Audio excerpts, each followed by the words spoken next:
Wapiganaji wa Buyu toka kwenye province ya Manyema, jimboni Manyema, wako kwenye shamba la kivita bondeni mwa mto Ruzizi ili kuweza kumsaka adui ambaye anakuwa kivamia nchi ya Jamhuri ya Kidemokrasia ya Kongo.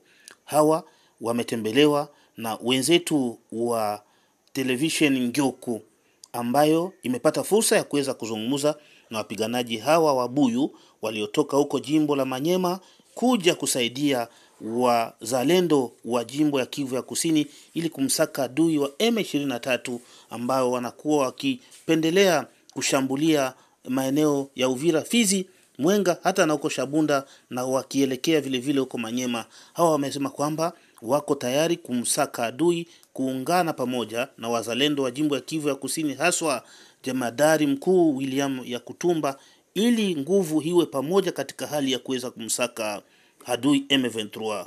Tusikilize namna walivyokuwa wakizungumza na wenzetu wa Radio Tele Ngyoku. Dimanche siku ya yenga kwenda kusali ni tarehe 6 vile vile mwezi wa 4, huko mpleni ya Ruzizi. Hii ni kundi ya wazalendo kutoka Manyema, yani wanatoka Manyema wanakuja kuvuka province wanaingia msitu Kivu, na hivi iko upande wa mpleni ya Ruzizi kwa ajili ya nchi yetu sinyang'anyiwe na hao Wanyarwanda. Na kamanda ni hapa, sijua anaweza sema kidogo tu. Mimi ni Komanda Dokis Uraga.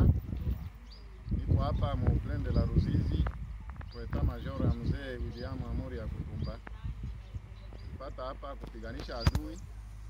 Ndiona tutasubiri adui aingie province ya Manyema, ndio tupiganie naye kule kwenye iko natokea kumulango, kwa hivyo atokea Rwanda na sisi tupiganie naye kule. Wala pourquoi tunajiretrouver hapa front. Nafikiri ni ile tu. Na hawa watu mnaona hapa ni Wabuyu, wanatoka Manyema mpaka kuja huku kwa ajili ya kupigania nchi yetu sinyang'anyiwe. Kwa hiyo tunawaomba kila mtu ambaye anaweza kuwa na msaada, hii itakuwa vizuri sana tena zaidi. Ni watu ambao wamejitoa, wametoka mbali, mnajua chakula, dawa, kila kitu kinachohitajika vizuri sana. Kama Mungu anaweza kusaidia kwa msaada, tujue namba yako, namba ambayo unaweza pokea. Namba ni 082 082 81 81 29 29 345.